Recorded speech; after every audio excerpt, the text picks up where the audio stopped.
जैनम जयतु शाश्वती।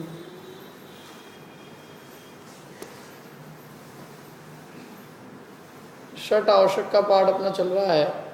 षट आवश्यक के पाठ में अपने चौथे आवश्यक की चर्चा चल रही है। चौथे आवश्यक का नाम क्या है? छह आवश्यक के नाम क्या है? नोट्स हो गए आपके? छह आवश्यक के नाम क्या है? इसके नोट्स देना रहेगा इसके एक्चुअली। देव पूजा, गुरुपासना, स्वाध्याय और संयम। तो कौन से तप? संयम, तप और दान, ये छह आवश्यक के नाम हैं।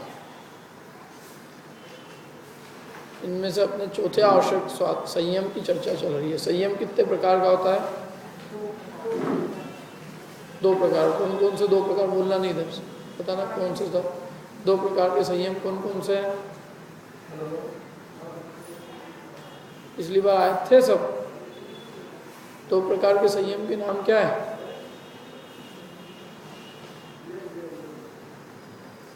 क्यों?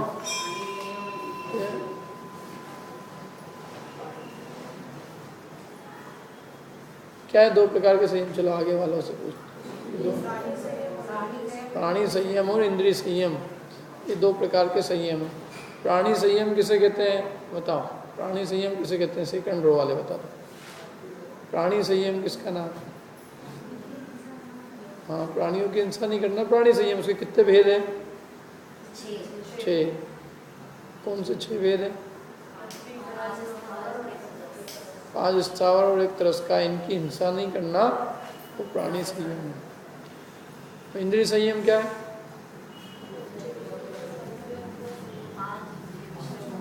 हाँ, पंचेंद्रिय और मन के विषय भोगों का त्याग। 6 प्रकार का इंद्रिय संयम है। संयम कितने प्रकार का हुआ? कुल 6 प्रकार का प्राणी संयम और 6 प्रकार का इंद्रिय संयम। इसे कुल कितने प्रकार का हुआ? 12 प्रकार। तो पूजा में बोलते भी 10 लक्षण की पूजा याद हो तो? किसी को याद है 10 लक्षण की पूजा? संयम धर्म का दोहा, इसको संयम धर्म का दोहा याद है? हाँ, ये देखो तो इसमें है ये लाइन, काय चहो प्रतिपाल पंचेंद्रिय संयम रतन संभाल।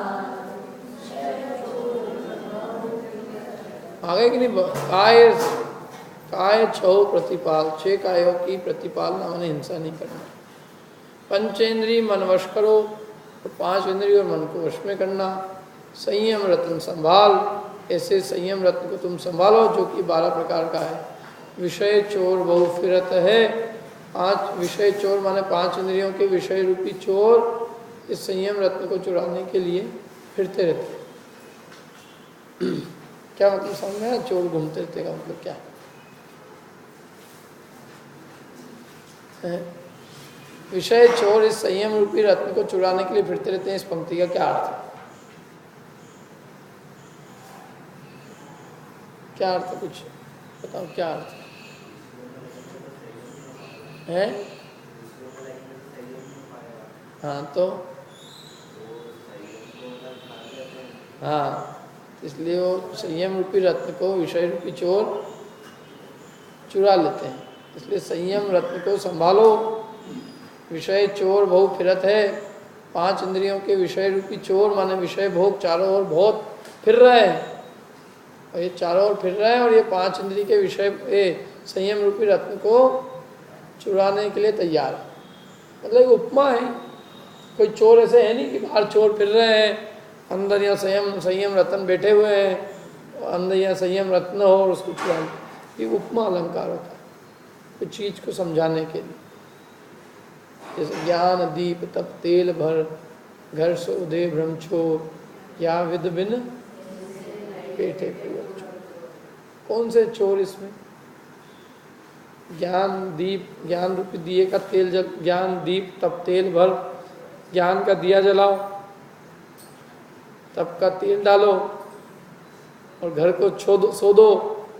इसके बिना जो चोर बैठे हुए हैं अंदर घुस के बैठे हुए हैं वो निकलेंगे नहीं। तो अब चोर कौन है यहाँ? विषय चोर ही चोर है, पंचेंद्रिय के विषय भोग मोह राग द्वेष। तो उनको काय से निकालना है? ज्ञान रूपी दिए से। दिया जलेगा तो आग जलेगी, उजाला होएगा तो अपने आप चोर भाग जाएंगे। ऐसे ही विषय रूपी चोर इस संयम रूपी रत्न को चुराने के लिए बैठे। तो ये दो प्रकार के संयम की बात की थी, इंद्रिय संयम और प्राणी संयम। अब इंद्रिय संयम है और प्राणी संयम। प्राणी संयम दो प्रकार का, या इंद्रिय संयम भी दो प्रकार का। एक तो होता है यम और एक होता है नियम। संयम दो प्रकार का हो सकता है, यम और नियम। यम किसे कहते हैं? यम कहते हैं जीवन पर्यंत के लिए अभक्ष वस्तु के त्याग करने को यम कहते हैं। या यूँ कहें जीवन पर्यंत के लिए जिसका त्याग किया जाता है वो क्या कहलाता है? यम। और कुछ कालावधि के लिए त्याग करना तो यम किसका होता है? जीवन पर्यंत के लिए क्या त्यागा जाता है? अभक्ष। और कुछ कालावधि के लिए क्या त्यागा जाता है? भक्ष। भक्ष का होता है नियम और अभक्ष का होता है यम। अभक्ष मतलब जो खाने योग्य नहीं है। क्या है अभक्ष? अभक्ष चीज क्या है?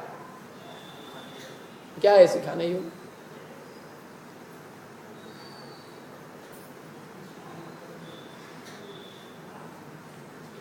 जिसमें जीव हिंसा हो, जो नशा उत्पन्न करे, जीव हिंसा हो, खाने योग्य नहीं हो, अपनी बीमारी बढ़ा देती हो, ये सब अभक्ष है, जीव हिंसा होती है। तो ऐसी क्या चीजें हैं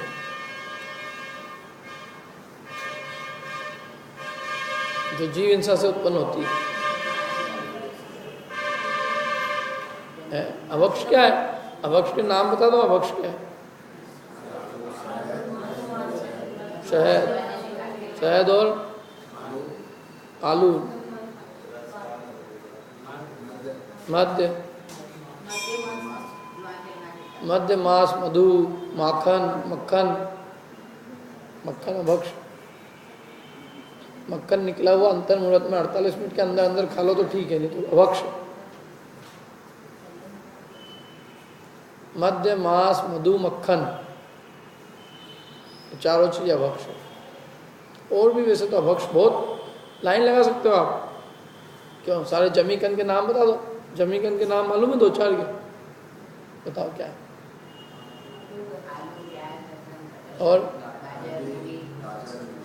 अरे इनसे पूछ रहे तो आप तो पूछ रहे हैं। और क्या क्या नाम है? शकरकंद उसने खाए नहीं ना, इसलिए उसको आते नहीं। कौन कौन से? और आलू, प्याज, बस।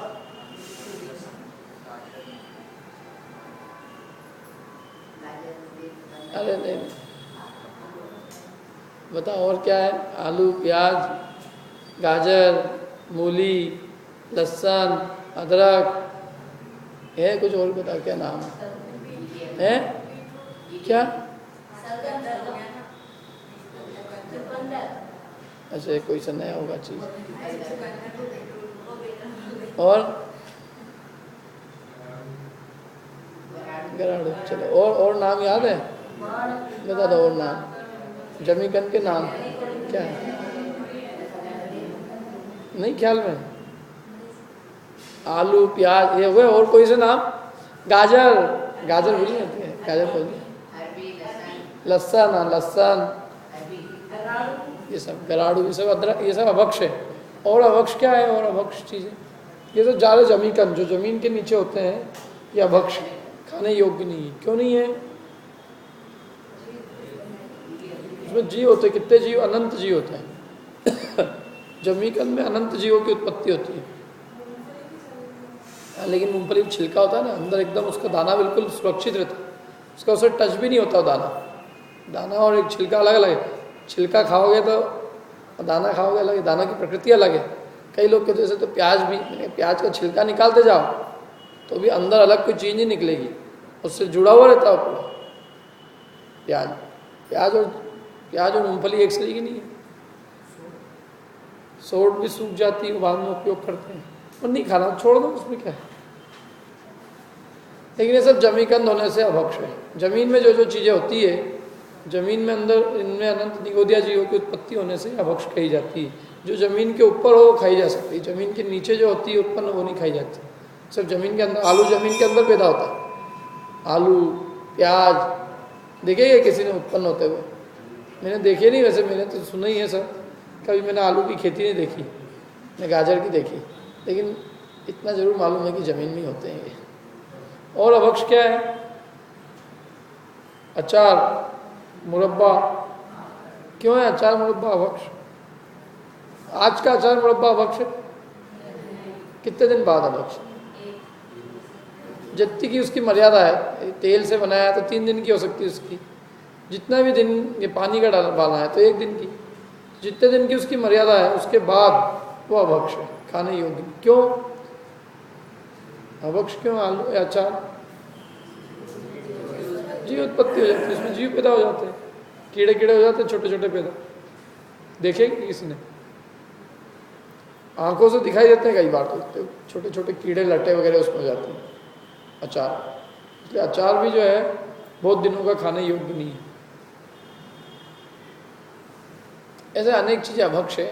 भक्ष चीज़ें क्या है? भक्षों के उदाहरण बताओ। चलो, भक्ष चीज़ क्या है खाने लायक? भक्ष चीज़ क्या है खाने लायक? क्यों बताओ, भक्ष चीज़ क्या है? अरे भक्ष कोई भी जहाँ दो चीज़ें नाम बता दो। फल फ्रूट ले लो। और कौन से फल फ्रूट? फल फ्रूट में तो गाजर भी फ्रूट आता है, सेम फल, अनार। अरे अनाज, अनाज को भूल गए क्या? गेहूँ, दाल, चावल, सब खड़ा अनाज। ड्राई फ्रूट्स, ड्राई फ्रूट ही भक्ष है। अपने ककड़ी, गिलकी, लौकी, तोरई, जितनी भी चीज़ें सब भक्ष ही। हरी मिर्च भक्ष, नींबू भक्ष, खूब खाओ। आम, आम का पाक, आम पाक भक्ष है। कोई दिक्कत नहीं इसमें खाने में। खाने की चीज़ें बहुत है दुनिया में, है कि नहीं है? कच्चे केले, कच्चे केले के सब बन जाते हैं, समोसे, टिकिया, सब। तो खाने के लिए चीज़ नहीं हो ऐसा नहीं है, तो फिर अभक्ष क्यों खाएं? जब भक्ष है तो। यदि भक्ष नहीं हो अपने पास तो बात अलग है, लेकिन बहुत सारे अल्टरनेट अवेलेबल है। क्यों? दाल बाटी, लड्डू, बहुत सारी चीज़ें नाम बताऊंगा तो मुँह में पानी आ जाएगा लोगों के। तो ऐसे भक्ष चीज़ जो है वो खाओ और अभक्ष नहीं खाओ। ऐसे जीव हिंसा को टाल के भोजन करें, जिसमें जीवों की हिंसा ना हो, ऐसा कार्य ना करें। इसका नाम प्राणी संयम। संयम की अपन ने विस्तार से चर्चा की। इसके अगले वाले आवश्यक का नाम है तप। क्या नाम है? तप। संयम जरूरी चीज़ है। संयम आवश्यक, बिना संयम के तप नहीं होता। कौन से दो? पूजा के यम संयम, ये रत्नगण शावकाचार्य में दोहा, दो भेद, ये 2 भेद उसमें रत्नगण शावकाचार्य में किए। संयम के ये भेद, लेकिन ये मतलब संयम के वैसे भोग परिमाण व्रत के अंतर्गत आए हैं, लेकिन आप तो संयम के 2 ही भेद लिखना, इंद्रिय संयम और प्राणी संयम। यम और नियम तो समझाने के लिए कि पहले यम होता है फिर नियम होता है। अभक्ष का क्या होता है? यम। और भक्ष का क्या होता है? नियम। ये ध्यान रखना, कभी उल्टा नहीं चलना। ककड़ी तो हमने करेला जिंदगी भर के लिए छोड़ दे, और आलू अष्टमी चौदस।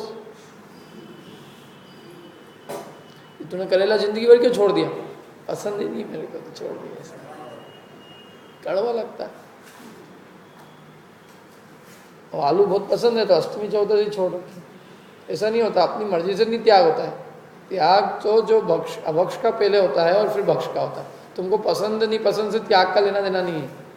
त्याग का संबंध जिसमें जीव हिंसा ज़्यादा होती है पहले उसको छोड़ेंगे, जिसमें जीव हिंसा बिल्कुल नहीं के बराबर है उसको बाद में छोड़ेंगे, और नहीं भी छोड़े तो भी चल सकता है। चल में आ रही कि नहीं बात? अब इसके बाद में संयम के बाद में तप। तो तप जो है वो संयम के बिना नहीं होता। संयम ही नहीं है तो तप कैसे होगा? पहले संयम हो इंद्रियों का, फिर तप होगा। तप संयम से बड़ा है। तप कर्मों के निरोध का कारण है। संयम जो है पापाश्रव के निरोध का कारण है। तप कर्म की निर्जला का कारण है। तप तो पूर्व संचित कर्मों का भी नाश करता है। अब तप कहते किसे हैं? तप की क्या परिभाषा है? तो तप की परिभाषा इच्छाओं का निरोध हो जाना वो तप है। इच्छाओं का निरोध माने इच्छाओं का उत्पन्न नहीं होना, वो है तप। इच्छाएं जिसमें नष्ट हो जाए, इच्छाओं का उत्पन्न नहीं होना, वही तप है। और इस तप के दो भेद हैं, बहिरंग और अंतरंग। बहिरंग तप उसे कहते हैं जो बाहर से लोगों को दिखाई दे, ये दिखाई दे कि ये तपस्वी है, ये तप कर रहा है, इसने ये काम किया है। जो बाहर से लोगों को दिखाई दे, जो अन्य मत द्वारा भी किए जाते हों, उसका नाम बहिरंग तप है। और जिनमें बहिरंग द्रव्य का अवलंबन हो, पर द्रव्य का, वो बहिरंग तप है। और अंतरंग तप किसे कहते हैं? जो अपने अंतरंग में किए जाते हैं, जो बाहर से लोगों को दिखाई न दे, अन्य मतावलंबी जिसे करे नहीं, उसका नाम अंतरंग तप है। बहिरंग तप में इंद्रियों का शोषण किया जाता है और अंतरंग तप में मन का शोषण किया जाता है। बहिरंग तप के भी 6 भेद हैं और अंतरंग तप के भी 6 भेद हैं। बहिरंग तप की अपेक्षा अंतरंग तप श्रेष्ठ है, क्योंकि इंद्रिय दमन की अपेक्षा मन का दमन अधिक बड़ा काम है। इंद्रिय दमन इजी है, मन का दमन कठिन है। मन को वश में करना वो इंद्रिय को वश में करने से अधिक बड़ा काम होने से उसको अंतरंग तप को प्रमुख स्थान दिया है। बहिरंग तप किए भी जाते हैं अंतरंग तप के लिए। अंतरंग तप के बिना बहिरंग तप निष्फल, क्योंकि उसकी सार्थकता तभी है बहिरंग तप की जब उसके माध्यम से अंतरंग तप किए जाए और अंतरंग तप से वीतरागता का पोषण किया जाए। अब ये बहिरंग तप कौन कौन से हैं? इनके 6 भेद हैं। इनके नाम किसी को याद है? हाथ खड़ा करना, किस किस को नाम याद है? बहिरंग तप के 6 भेद के नाम किस किस को याद है? 1 जने को और 2। देखो अपन ने पढ़ा है वैसे एक बार पहले, बताए थे कि नहीं बताए थे? नहीं बताए। बहिरंग तप के 6 भेद, हो सकता है नहीं बताया। क्या नाम है बहिरंग तप के 6 भेद के? सबसे पहला है अनशन। अनशन का क्या मतलब है ये बताएंगे। देखो 6 वेद के नाम लिख लो पहले तो। अनशन, दूसरा ऊनोदर, तीसरा रस परित्याग, चौथा वृत्ति परिसंख्यान, वृत्ति परिसंख्यान, 5वां विविक्त संयासन और 6ठा काय क्लेश। ये 6 बहिरंग तप के नाम। अनशन, ऊनोदर, रस परित्याग, वृत्ति परिसंख्यान, वृत्ति परिसंख्यान लिख लिया, विविक्त संयासन, विविक्त संयासन और काय क्लेश। काय क्लेश, काय क्लेश, काया को क्लेश देना, जैसे काय क्लेश हो गया। ये 6 लिख लिए नाम। क्या लिखे नाम बताना? ऊनोदर, ऊनोदर, ऊन ऊन ऊनोदर, ऊनोदर, ऊनोदर का अर्थ बताएंगे क्या अर्थ? अनशन, ऊनोदर, रस परित्याग, वृत्ति परिसंख्यान, विविक्त संयासन और काय क्लेश। ये कॉपी लेके नहीं आते थे, त्याग, तो फिर याद रहेंगे वैसे ही। एक बार बोलो अकलंक देव, याद हो गए। सब अकलंक और निकलंक यहाँ बैठे हैं, एक बार में याद हो जाता है। क्यों राहुल, हो गया याद एक बार में? बताओ क्या है? कॉपी लेके आओ, थोड़ा सा लिखने का हो जाएगा, नहीं तो लिखोगे ही नहीं तो याद कैसे होगा? जैसे नोट्स देंगे इसके, नोट्स दूंगा इसके 6 आवश्यक के, 5 पार्ट उसके नोट्स लाना रह गए, उसके 6 आवश्यक चैप्टर के नोट्स दे देंगे। उसमें नोट्स में सब लिखा रहेगा, लेकिन फिर भी लिखने में क्या रहता है कि अपने को खुद को याद होता है। आप लिखोगे तो याद रहेगा। नोट्स तो क्या यहाँ दिए आपको, बांट दिए, आप देख लिए जैसा जो भी है, घर ले जाके पढ़ के आराम से। जब परीक्षा हुई तब ढूंढ रहे कहाँ है क्या, और नहीं मिले तो अपन एग्जाम छुट्टी, कल्टी एग्जाम, उसमें क्या है? कोई दंड तो है ही नहीं। कॉपी लेके आओ, थोड़ा लिखना चालू करो। कॉपी नहीं हो तो अपन कॉपियाँ इनाम में बांट देंगे सबको। कहाँ है? कहाँ रखी? हाँ ये रखिए, दे दो सबको भैया, पेन दे दो तो सबको। ये फिर घर लेके रह जाएंगे, कि घर ले जाके रख देना, वापस मत लेके आना अगली बार, ताकि नई कॉपी बांटे।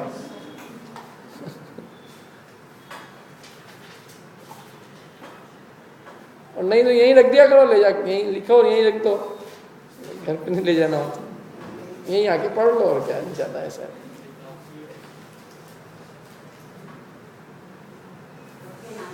अपने अपने नाम लिख देना, नहीं तो नहीं होता, नहीं तो नोट्स जो भी है कॉपी ले तो लिखो ये सब भाई रंग तब के नाम अपने हाथ से लिखो। पेन भी दे दें, पेन दे, आप लोग इनके लिए पेन भी ले आया करो भैया। पेन नहीं है ना? किस किस के पेन है? पेन भी दे दो तो सबको। लिखो इनके भाई रंग तब के नाम। अटेंडेंस वाला छोड़ दो, अटेंडेंस वाला छोड़ दो, कॉपी छोड़ दो अटेंडेंस वाला।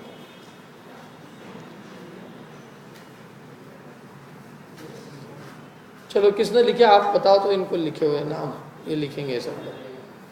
नाम बोलो जोर से आप। अंश बोलो।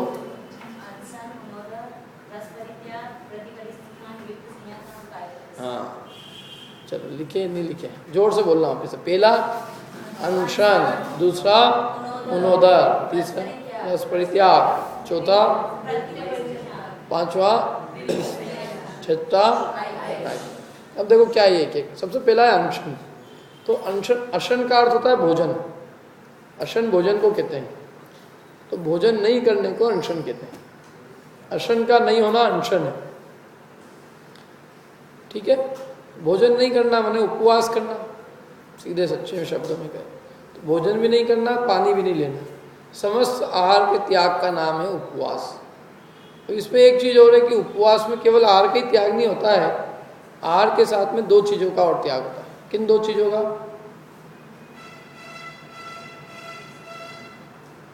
आहार में तीन चीज़ों का त्याग होता है। उपवास में तीन चीज़ों का त्याग होता है, आहार का और विषय और कषाय का। आहार तो समझते हैं अपन क्या होता है। आहार चार प्रकार का होता है। एक तो अपन खाते हैं, एक चार, जैसे लड्डू है वो खाद्य में आता है, पानी। चार प्रकार के आहार का त्याग है। आहार उपवास में चार प्रकार के, अनशन कहो उपवास कहो एक ही बात अपन ले रहे हैं, जैसे अर्थ अलग अलग है दोनों के। आप अनशन समझो, अनशन की बात कर रहे हैं। तो अनशन में चार प्रकार के आहार का त्याग किया जाता है। ये चार प्रकार के आहार कौन कौन से हैं? उनके नाम हैं खाद्य, स्वाद्य, ले, पे। खाद्य, स्वाद्य, ले और पे, ये सब रत्न शावकाचार्य में लिखा है। खाद्य किसे कहते हैं? खाद्य, खाद्य माने जो खाने योग्य हो। खाद्य माने खाने योग्य क्या है? लड्डू, लड्डू खाने योग्य, लड्डू, रोटी, दाल, चावल, ये सब खाद्य है, खाने योग्य। स्वाद्य, तो स्वाद लेने योग्य है। रबड़ी, स्वाद लेने योग्य होती है रबड़ी, ये क्या कहलाती है? स्वाद्य। और पेय, पेय जो पीने योग्य है, पीने योग्य, शरबत, पानी, ये पीने योग्य। और तीसरा है ले। ले किसे कहते हैं? नहीं लेप नहीं,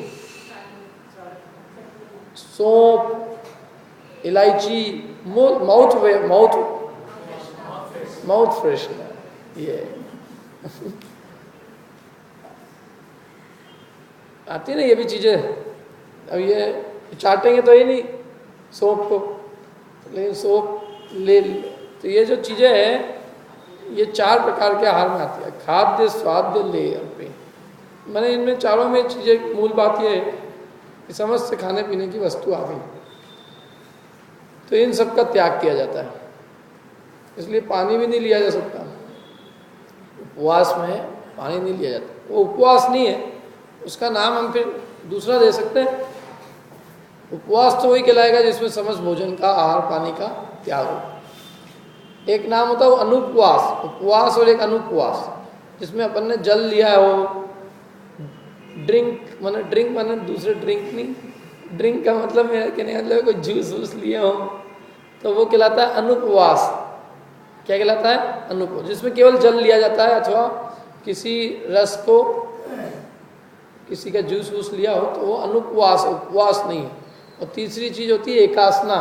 तो एकासने में तो एक बार पूरे भोजन ही कर लेते हैं, लेकिन वो एकासना नहीं किया है, वो जल लिया है, तो वो उपवास नहीं है, उसका नाम क्या?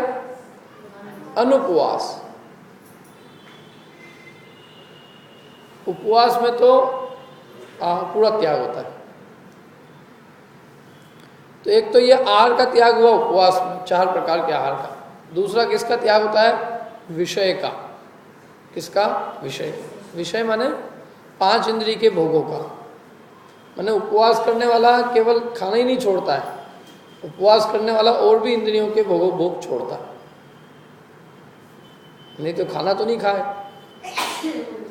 और बैठ के आराम से बोला अपन ने तो आज खाने का त्याग, और खाना खाने का त्याग करके एक थिएटर में घुस गए, एक टिकट लिया, टिकट लेके और उसमें थिएटर के अंदर 4-5 थिएटर है, टिकट एक। तब बेचारे थिएटर वालों ने सोचा ही नहीं कि इनकी इतनी भी अकल हो सकती किसी की, एक से ही 4-4 देखे आएंगे। तो एक ही दिन बोले आज उपवास से खाना खाना जाना तो है ही नहीं, तो पूरे दिन भर अपन यही पिक्चर देख लो, 1 रुपये में 4 का काम। अपने देश में एक नहीं, ऐसा मेरे को नहीं पता, लेकिन प्रदेशों में ऐसी व्यवस्था रहती है, वहाँ एक ही टिकट रहता है और अंदर एक बार आप घुस जाओ। उन्होंने बेचारों ने सोचा ही नहीं कि ऐसे भी हिंदुस्तानी आ सकते हैं यहाँ पे, जो सोचे कि दिन भर अपने को एक ही टिकट में 4 का ही काम कर जाओ ना, आज एक ही दिन निपटा दो। क्योंकि पैसे की चिंता, पैसे दिखते ना, 4 बार 4 मूवी को देखेंगे अलग अलग, इससे अच्छा एक ही डॉलर में 4 देखे। और उनको तो नहीं दिमाग में उनके आया, बेचारे इतना सोच ही नहीं सकते अंग्रेज कि कोई आदमी 6 घंटे भी झेल सकता है, 12 घंटे भी पिक्चर देख सकता है। उन्होंने सोचा 1.5 घंटे में माथा खराब हो जाएगा, बाहर निकल जाएगा। उनको क्या मालूम कि इतने महापुरुष लोग दुनिया में बैठे हुए हैं यहाँ पर।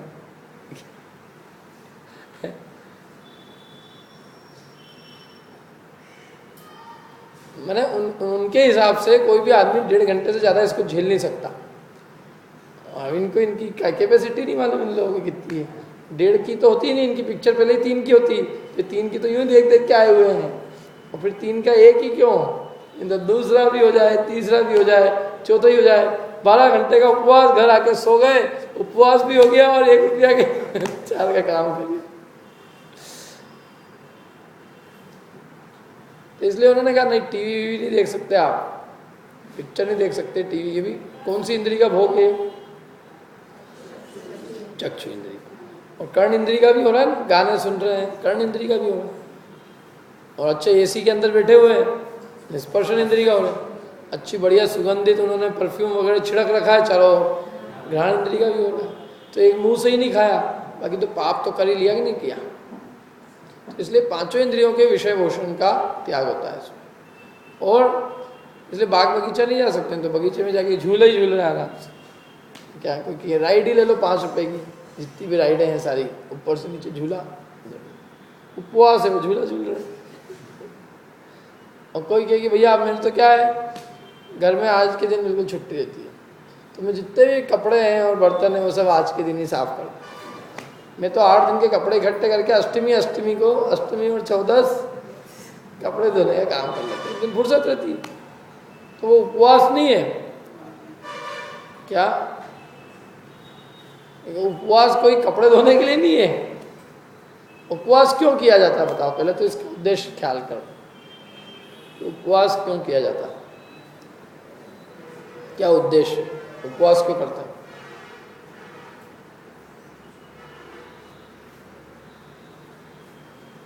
अरे आहार में राग घटाने के लिए, राग को नष्ट करने के लिए उपवास किया जाता है। देह में राग को नष्ट करने के लिए, इंद्रियों के राग को नष्ट करने के लिए, कषाय को शमन करने के लिए उपवास किया।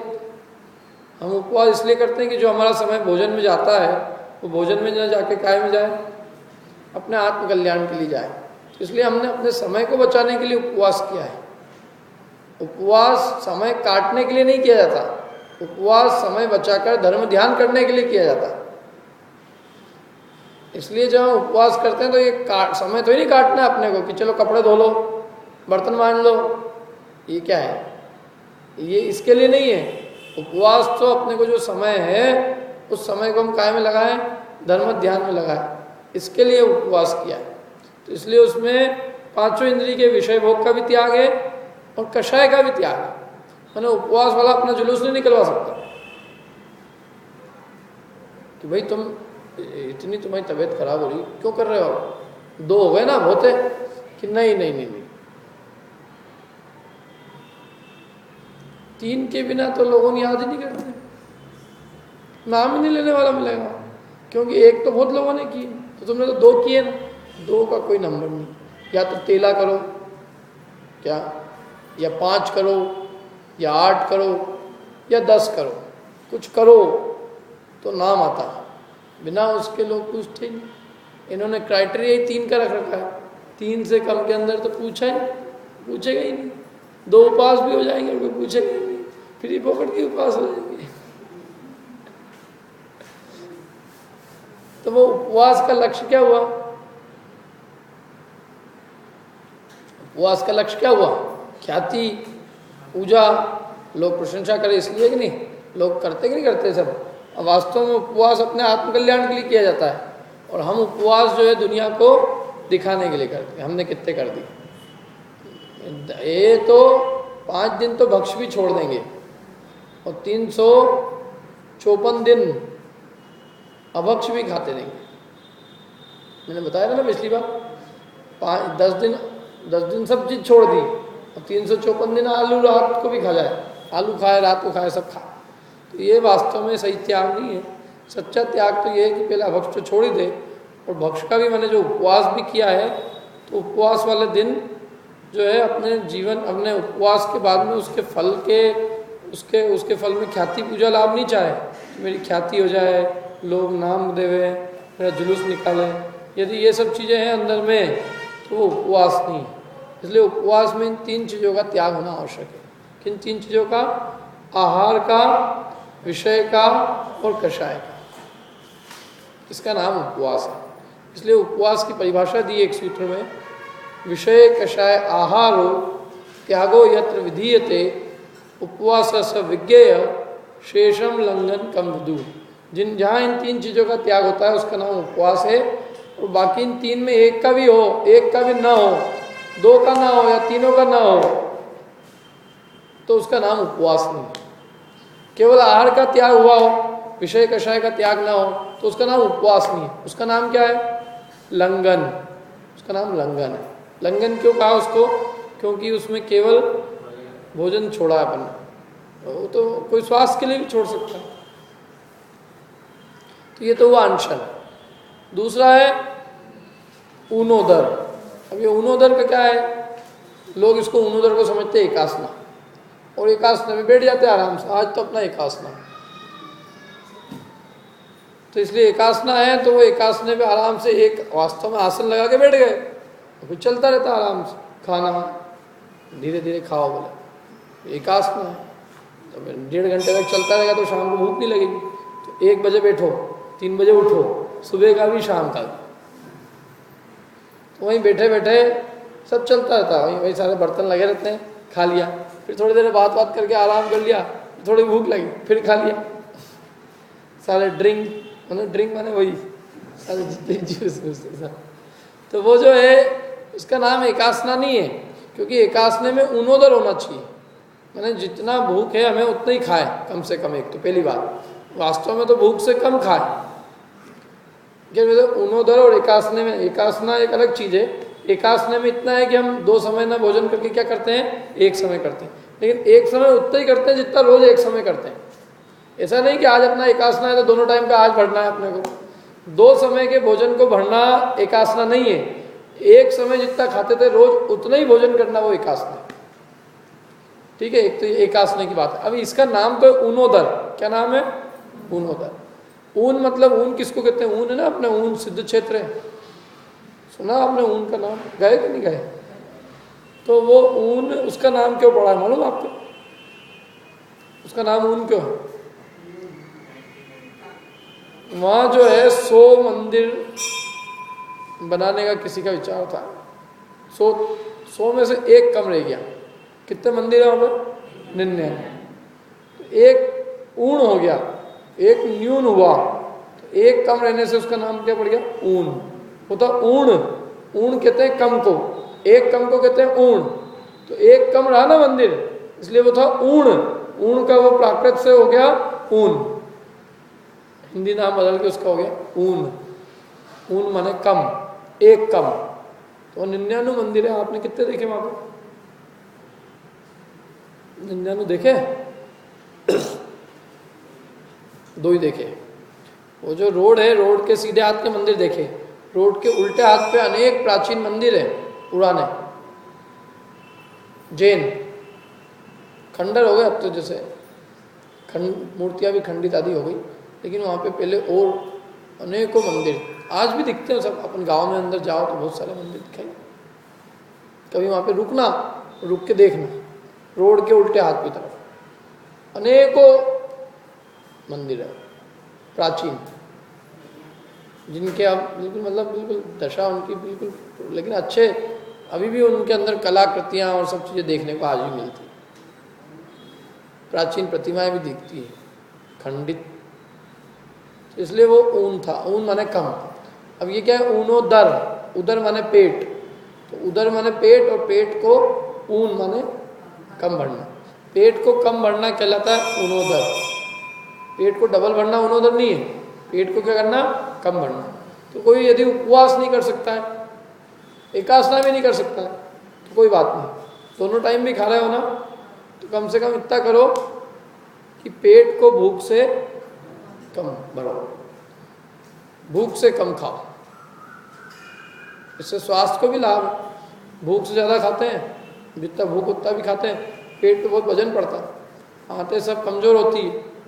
ये बेचारी मशीन है, मशीन पे बहुत वजन डालती जाओगे, क्या सुबह से ही चालू हो गई मशीन तो क्या होगा? मशीन जल्दी जल्दी दे देगी।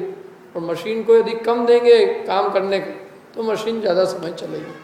इसलिए ऊनोदर हमारे स्वास्थ्य के लिए तो लाभदायक है ही, हमारी इच्छाओं को भी वश में करने का एक अचूक उपाय है। अच्छी बढ़िया से बढ़िया चीज़ हो, लेकिन भूख से थोड़ा कम खाना, पेट को खाली रखना, इसका नाम क्या है? ऊनोदर तप। ये इच्छाओं को वश में करने के लिए किया जाता है। इच्छा वश में हुई कि नहीं हुई? क्योंकि अनशन करना फिर भी हो सकता है साहब में, हमने खाया ही नहीं, भोजन के पास गए नहीं, देखा ही नहीं भोजन, याद भी नहीं आया, लेकिन भोजन सामने है, सब मनुवार कर रहे हैं, मनपसंद चीज़ है। एक जैसे कोई भी हमारी मज़ेदार हमारी कोई चीज़ बनी, जरा सा हमने खाया तो आनंद आ गया, तो भूख लग रही है अभी भी, तो खाना पड़ा है, सब सामने परोस रहे हैं मतलब, और फिर भी उसको छोड़ देना, इसमें इच्छाओं को बहुत वश में करना जरूरी होता है, तब ये काम होती है। बिना इच्छाएं वश में हुए ये काम संभव नहीं है। हाथ में आई हुई चीज़ को कोई नहीं छोड़ता, थाली में कोई परोस रहा है, कौन छोड़ेगा? लड्डू पसंद है, भूख भी लग रही है, और लड्डू आ रहा है, थोड़ी बहुत भूख बची है, तो भी नहीं खाना, इसमें इच्छाओं के ऊपर वश है कि नहीं? इसलिए केवल पेट को ही वश में नहीं किया है, इन तपों में केवल पेट ही वश में नहीं है, इच्छाओं का भी निरोध किया गया है। इसलिए इनका नाम तप में तप होते ही इच्छाओं के निरोध के लिए। तो एक तो ये अनशन हुआ, दूसरा क्या है? ऊनोदर। तीसरे का नाम है रस परित्याग। अब चलो तुमको तो पूरा पेट भी पूरा भरना है, तो पेट भरना है तो एक काम करो, रस को छोड़ के करो, तो अपने आप पेट कम भराएगा। रस छोड़ छोड़ के भोजन करना। कभी किसी दिन 6 प्रकार के रस होते हैं, कौन कौन से 6?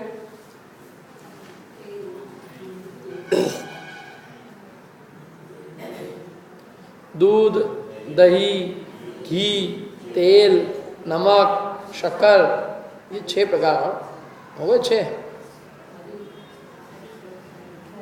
अरे 6 हुए, अभी 7 तो ही नहीं करना है। दूध, दही, घी, तेल, नमक, शक्कर, 6 ये, और एक 7वीं हरी।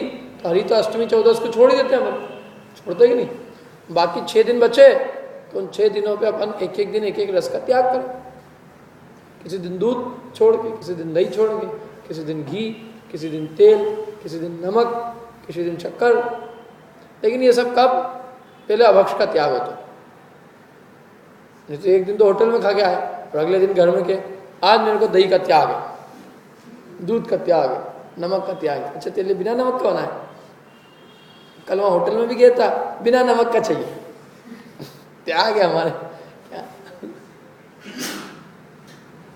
होटल में तो भोजन करके आए और घर में जा सारे जितने भी अपने नखरे हो बताए, तो वो कि नखरे नहीं चलेंगे। सबसे पहले कहेगा त्याग कर तू, बाजार के भोजन का त्याग। पहला भक्ष का त्याग होता है और फिर भक्ष के अंदर कर जो भी तेरे को करना, कि भाई ठीक है हाँ नमक छोड़ दिया, आज घी छोड़ दिया, अच्छा। उससे कम वो भी इच्छाओं को वश में करने के लिए उपाय। उसके बिना इच्छाएं वश में नहीं होती, दौड़ती रहती। सब रसीला भोजन मिलता रहता है तो इच्छाएं दौड़ती रहती। इसलिए अपने आप यदि एक दिन नमक का नहीं खाएंगे, बिना नमक का, तो थोड़ी जीवान जो है वो वश में होगी ना। फिर किसी दिन यदि नहीं भी मिला नमक का, बिना नमक का, तो भी चल जाएगा। जिसको क्या है, जिसको अपने आप अभ्यास होगा बिना नमक के खाने का, बिना मीठे के खाने का, बिना घी तेल के खाने का, तो उसको कभी ज़िंदगी में कभी भी शिकायत नहीं होगी। नहीं तो शिकायत ही शिकायत, नमक नहीं डाला, घी कम है, तेल कम है, तो पत्नी कहेगी कौन मिला ये। और यदि यूँ रस का परित्याग हुआ, जो परोस दो खा ले, भाव में ऐसा पति मिले भैया क्या। मैंने घर वाले भी खुश और अपना स्वयं का भी संयम उसमें अपने आप पलता है। और नहीं तो रोज के रोज तूफान मचते खाना खाने की टेबल पे। खाना कैसा बनता है, ये खाना है कि जहर है? तो जहर है तो छोड़ो, हटाओ। तो ये कारण क्या है? क्योंकि जिसको रसना इंद्रिय की लंपटता होती है वो कभी भी संतुष्ट नहीं होता है। जिसको रसना इंद्रिय की लंपटता नहीं होती है वो को जो खिलाओ वो वहाँ में संतुष्ट होता है। तो 3 हो गया रस परित्याग। चौथा है वृत्ति परिसंख्यान। वृत्ति परिसंख्यान माने नियम लेके भोजन करना। ये मुख्य रूप से मुनिराज के लिए। मुनिराज 8पट्टी प्रतिज्ञा लेके भोजन के लिए निकलते। ये होगा तो भोजन करेंगे, ये होगा तो नहीं करेंगे, मतलब इस तरह की आखड़ी मिलेगी तो भोजन करेंगे। तो नियम प्रतिज्ञा लेकर भोजन करना वो क्या है? वृत्ति परिसंख्या। ये मुख्य रूप से मुनिराज के लिए है, गृहस्थी के लिए नहीं है। ये तो पत्नी के ऊपर नियम लगा दे क्या, तो वो नियम नहीं लगते यहाँ पे। घर के अंदर अपन तो वहीं खाए ना, ये तो कोई कहीं बाहर जा रहे हो खाना खाने के लिए, तो वहाँ ये नियम लगाओ तो समझ में आए। मतलब अपने को यदि आहार का त्याग करना हो तो मुनिराज भिक्षा के लिए जाते हैं तो प्रतिज्ञा लेने के लिए निकलते हैं कि अपने राग कितना घटा है। इनके तो खाने का राग तो सब है, ये तो के बनवाया। और फिर के अब ये प्रतिज्ञा होगी तो खाएंगे क्या, बड़ी थाली होगी तो खाएंगे, छोटी थाली में नहीं खाएंगे। तो ये कोई वृत्ति परिसंख्यान नहीं है, ये सब नाटक है। इसलिए वृत्ति परिसंख्यान माने वो होता है वास्तव में कि पहले वो अपने लिए नहीं बनवाया, उसने जो बना हुआ हो और फिर उसमें हमारे नियम हम ले लुआ कि खाएं कि भाई ठीक है जो भी हमारे लिए बना है और उसमें भी यदि ये नियम पूरे होंगे तो हम खाएंगे, नहीं तो नहीं खाएंगे, तो ठीक है। मतलब मुख्य रूप से अपने राग को समाप्त करने के लिए नियम है। ये तो 4 तो खाने पीने से संबंधित है। क्या नाम है इनके? अनशन, उन्नोदर, रस परित्याग और वृत्ति परिसंख्यान। अंतिम 2 तप जो है वो शरीर से संबंधित, मतलब भोजन से संबंधित नहीं है। वो जो है देह की जो है देह के प्रति राग को कम करने की। 5वें तप का नाम है जैसे विविक्त शय्यासन। अब आदमी खाने के बाद में सोने को चाहिए उसको, अच्छा बढ़िया सोने के लिए। बाहर आदमी घूमने जाता है तो क्या करता है, तो बिस्तर बहुत बढ़िया बढ़िया, सोने का कमरा बहुत अच्छा हो, होटल में खाने का अच्छा हो। खाना और सोना 2 ही काम है। तो एक तो खाने को वश में किया और अब सोने के लिए कहा। सोने के लिए ऐसा आसन होना चाहिए जो आरामदायक नहीं हो, डनलप का गद्दा नहीं हो। डनलप का मतलब काय का भी, मैंने बिल्कुल सूखे तिनकों का, लकड़ी का, पत्थर का ऐसा आसन, और उस पर सैया करे। उन्हें सुखपूर्वक निद्रा नहीं लेवे, निद्रा अल्प लेवे और वो भी गहरी नहीं होवे, तो उसके लिए किया जाता है विविक्त शय्यासन। और वो भी ऐसे स्थान पर सोए जो एकांत हो, जहाँ न स्त्री पुरुषों का आना गाना नहीं हो, शोरगुल नहीं हो, ऐसे स्थान पर। और रात्रि को बिना कोई करवट बदले और अच्छे धर्म ध्यान की भावना भाते हुए और अल्प निद्रा लेना, उसका नाम क्या है? विविक्त शय्यासन। और ये शैया के लिए भी अप्लाई होता है और आसन के लिए भी। आसन माने ऐसी जगह बैठे जहाँ कोई जीव इंसान हो। आसन जो होवे वो आरामदायक ना हो, आसन जो है वो मतलब शरीर के लिए सुखप्रद ना हो, प्रमाद उत्पन्न न करता हो, ऐसे आसन और ऐसे शैया का उपयोग करना। वो क्या है? विवेक शय्यासन। ये भी मुख्य रूप से मुनिराज के लिए। अपन तो अपने घर पे अपन जाओ तो अपने सबके घरों पे सोफे लगे रहते, आराम से बैठो तो घुस ही जाओ अंदर, क्या ये निकलेंगे ही नहीं निकले, क्या आप बैठो सही, कोई चिंता मत करो। तो अपने तो सब कुछ चीज़ें जो है आराम के लिए अपन बसाते हैं। अपने घरों में कितना रहता है, सब सोफे रहते कि नहीं रहते, वो कपड़े के, उसके, इसके, उसके, मैंने वो कोई हमारे यहाँ कोई ऐसा तो ही नहीं लकड़ी का एक पाटा लगा दिया हो कि भैया ये रहा। लोग अपन ये सोचते हैं कि भैया लकड़ी का पाटा लगा देंगे तो लोग क्या सोचेंगे। लोगों की जितनी चिंता उतनी अपनी चिंता नहीं। तो इसलिए जनता दुनिया की चिंता करने के लिए वो सब सारे के सारे फर्नीचर बसा लेते हैं। फिर वो फर्नीचर तो थोड़े दिनों में आउटडेटेड हो जाता है, लेकिन अब क्या करें, इतने रुपये खरीदा तो पड़े रहते हो घर के अंदर। धूल इकट्ठी होती है, उसके निमित्त से सारे जानवरों को जगह मिल जाती है, छिपकली को, कसारी को, चूहों को, क्योंकि यूँ खुला रहे तो दिख जाए। अब सब इतनी सारी जगह है तो कहीं भी जाके छुप जाता है आराम से। तो ये ऐसे आरामदायक वस्तु का उपयोग नहीं करना। क्या अपने बैठने उठने के लिए जितनी आवश्यक वस्तु उसका निषेध नहीं है, लेकिन जो कंफर्ट के लिए अत्यंत शरीर को आरामदेह बनाने के लिए, तो ऐसे मुनिराज जो होते हैं वो तो ऐसे संयम और आसन का त्याग करते हैं। और अपने लिए भी यथाशक्ति है सब तप करने के लिए। तप केवल मुनिराज के लिए ऐसा नहीं, षट आवश्यक में एक तप गृहस्थ के तप, षट आवश्यक में एक आवश्यक तप कहा है गृहस्थ के लिए, ठीक है। 6 आवश्यक किसके पढ़ रहे हैं अपन, ये श्रावक के।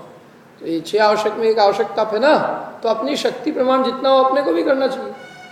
इनकी आदत अपने को भी नहीं होनी चाहिए, काहे की सोफों की, डनलप के गद्दों की, इन सब की। हम सुखी रहेंगे उससे, कमर भी दुखती है उससे, दुखती कि नहीं दुखती, लेकिन फिर भी सबको फर्नीचर चाहिए। फर्नीचर का जो खर्चा है वो बिल्कुल व्यर्थ है, क्योंकि फर्नीचर 4 साल में पुराना होने वाला है, और कोई चीज़ पुरानी नहीं होती। फर्नीचर है, गाड़ी घोड़े हैं, ये सब, ये इनका जो खर्चा है वो अपने को कुछ देता नहीं है, व्यर्थ का खर्चा। और आरामदेह बनाता शरीर को, अपने को शरीर को गुलाम बना देता उन चीज़ों का, दिखाने के लिए उसमें कुछ सिद्धि तो कुछ है ही नहीं। तो ये वो अंतिम तप का नाम है काय क्लेश। शरीर को सुखिया नहीं बनाना, शरीर को कष्ट देते रहना, यानी शरीर का स्वभाव सुखिया नहीं होवे, इसका नाम है काय क्लेश। शरीर को सुखिया स्वभाव नहीं होने देना, माने आराम की आदत नहीं डालना। गर्मी के अंदर पंखे के बिना, एसी के बिना चले ही नहीं, ठंड में हीटर के बिना नहीं चले,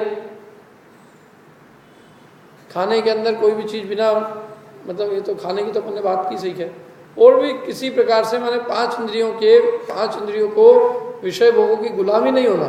काया को क्लेश देना, काया कष्ट में भी रहे उसकी आदत होना, काया को किसी प्रकार का मतलब तकलीफ प्रतिकूलता मिले तो उसमें आकुलता नहीं होना। और इसलिए ऐसे अभ्यास निरंतर करते रहना, उसका नाम है काय क्लेश तप। देखो मुनिराज इसीलिए ग्रीष्म में पर्वत की चोटी पे जाते हैं, शीतकाल में नदी के किनारे, बरसात में पेड़ के नीचे टप टप टपकता रहता पानी। तो क्यों जाते हैं ऐसा? ताकि पहले से ही वैसी साधना रहेगी, तो जब ऐसा अवसर आएगा तो उपयोग में आकुलता नहीं होगी, आकुलित व्याकुलित हो जाएगा, समझ में। तो इसलिए पहले ही उसका अभ्यास कर रखा है। जिस जीव ने पहले ही गर्मी का अभ्यास कर रखा है, उसको गर्मी आने पे खेद क्यों होगा। तो ये 6 प्रकार के बहिरंग तप किए जाते हैं, मुनिराज द्वारा भी किए जाते हैं, और अपनी शक्ति प्रमाण हमें भी करना चाहिए। यदि 6 है अंतरंग तप, इनमें मन का दमन है। क्या है इन 6 अंतरंग तप के नाम? तो नाम लिख लो पहले आप। सबसे पहला प्रायश्चित, क्या है? प्रायश्चित। दूसरा है विनय, तीसरा है पय्याव्रत, चौथा है स्वाध्याय, पांचवा है व्युत्सर्ग, और छठा है ध्यान। लिख लिए? नहीं लिखे? प्रायश्चित, विनय, वैयाव्रत, स्वाध्याय, व्युत्सर्ग और ध्यान। प्रायश्चित मतलब अपने जो पूर्व में अपन ने जो दोष किए हैं, उन दोषों का उन दोषों की शुद्धि करना, उसका नाम है प्रायश्चित। प्राय माने शुद्धि, चित्त की शुद्धि का नाम प्रायश्चित है। जो पूर्व में जो अपन ने अपराध किए हैं, जो दोष किए हैं, उन दोषों का अपने गुरु के समक्ष निवेदन करना, और वे जो भी उसका दंड बताए वो दंड को धारण करना और अपने चित्त की शुद्धि करना, उसका नाम प्रायश्चित तप है। ये मुनिराज करते हैं, अपने गुरु आचार्य परमेष्ठी के पास जाकर अपने दोषों का निवेदन करते हैं, और जो वो भी दंड बताते हैं कि इसका ये दंड है, उस दंड को स्वीकार करते हैं। तो ऐसा है प्रायश्चित तप होता है। अपन भी अपने पंच परमेष्ठी भगवान की प्रतिमा के सामने जो कोई दिन भर में अपन ने अपराध किए हो, शाम की किए गए अपराध को सुबह अगले दिन, अथवा 2 समय ना हो तो एक ही दिन, पहले दिन के किए गए अपराध को अगले दिन और आज के किए गए अपराध को कल, ऐसे प्रत्येक दिन अपने अपने पूर्व के अपराध को निवेदन करके उन अपराधों का कोई दंड लेना, इसका नाम क्या है? प्रायश्चित। अब कोई भी व्यक्ति अपने दोषों की आलोचना नहीं करता, हर आदमी अपनी तारीफ करता है। तो इसलिए इसमें मन का बहुत कंट्रोल है, क्योंकि अपनी कषाय कम नहीं होगी, मान कषाय, तो अपने दोषों को नहीं बोलेंगे, अपने गुणों का ही बखान करते रहे। अब मुनिराज आचार्य परमेष्ठी के समक्ष अपने दोषों का निवेदन करते हैं, तो इसमें उनकी मान कषाय बहुत कम होती है, क्योंकि मान कषाय कम नहीं होगी तो दोषों का निवेदन ही नहीं हो पाएगा।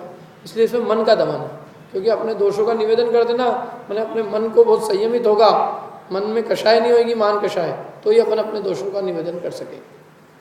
समझ में आ रही कि नहीं बात? कि नींद आ रही है? अपने भूतकाल के अपने दोषों की आलोचना का नाम क्या है? प्रायश्चित। अगला तप है विनय। विनय सीधी बात है, विनय करना। किन की विनय करना? अपने बड़ों की, पांव लगना, ढोक देना। ये विनय तप नहीं है। धर्म के क्षेत्र में धर्मात्माओं की विनय करना, उसका नाम विनय तप है। तो धर्मात्मा कौन? देव, शास्त्र, गुरु, ये विनय करना। अथवा सम्यक दर्शन की विनय करना, मतलब सम्यक दर्शन को प्राप्त करना, सम्यक ज्ञान की विनय, सम्यक चारित्र की विनय, तप की विनय, और सम्यक दर्शन, ज्ञान, चारित्र और तपस्वियों की विनय। ये 5 प्रकार की विनय है। सम्यक दर्शन का बहुमान होना, सम्यक दर्शन को धारण करने का उत्साह, सम्यक ज्ञान को प्राप्त करने का उत्साह, ज्ञान की प्राप्ति में उत्साह, सम्यक चारित्र की प्राप्ति का उत्साह, अपने निज आत्मा की रुचि, उत्साह, उसमें स्थिरता का उत्साह, तपश्चरण का उत्साह, और उनके धारियों के प्रति उत्साह होना, उनकी विनय होना, ये विनय तप है। 5 प्रकार का विनय है। दर्शन विनय, ज्ञान विनय, चारित्र विनय, तप विनय और उपचार विनय। दर्शन, ज्ञान, चारित्र और तप को अपने जीवन में धारण करना, ये दर्शन, ज्ञान, चारित्र, तप विनय है। और इनके धारियों की विनय करना, यानी दर्शन, ज्ञान, चारित्र और तपस्वियों की विनय करना। सम्यक दृष्टि, सम्यक ज्ञानी, सम्यक चारित्रवंत तपस्वियों की, मुनिराजों की विनय करना, ये कौन सा विनय है? उपचार विनय। ठीक है। इसके बाद में अगले चार और बचे अपने। कौन कौन से? वैयावृत्ति, स्वाध्याय, व्युत्सर्ग और ध्यान। तो स्वाध्याय की तो अपन ने चर्चा कर ही ली। 6 आवश्यक के अंतर्गत जब स्वाध्याय की बात करी थी, स्वाध्याय की तो हो गई। अपने 3 अंतरंग तप और बचे, वैयावृत्ति, व्युत्सर्ग और ध्यान। इन 3 की चर्चा अपन अगली बार करेंगे। ठीक है।